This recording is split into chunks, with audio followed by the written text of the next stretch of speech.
We are looking today at a 150 million year old shrimp fossil.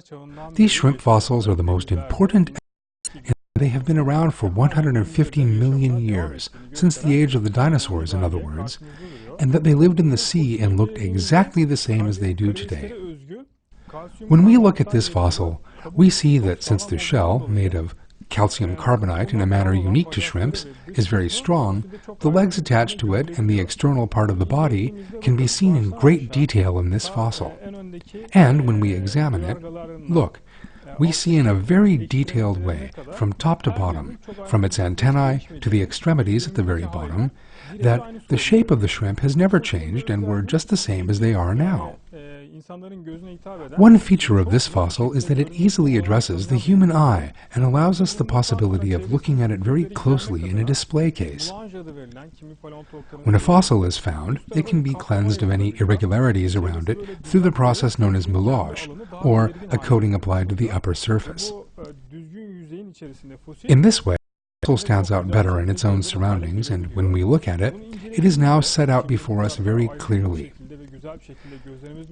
Now that scientists have taken such trouble with it, we look at 150 million years ago and look at the present day, and we can see there is no difference between this fossil and a shrimp living today.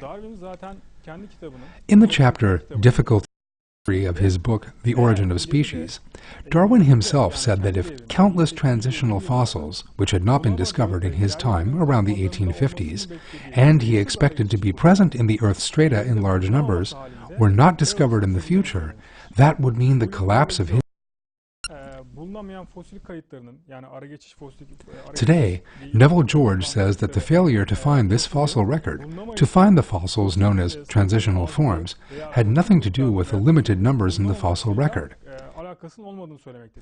In other words, the excavations carried out to date are more than adequate, and some 99.9% of fossil specimens have been unearthed.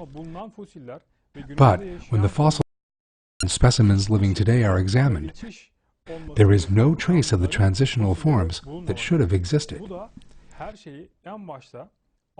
And this is definitive evidence revealed by paleontology, showing that Allah has created all things by telling them to be, not by causing them to evolve. Hemen kabul edebileceği kadar net deliller bize paleontoloji tarafından sunulmaktadır.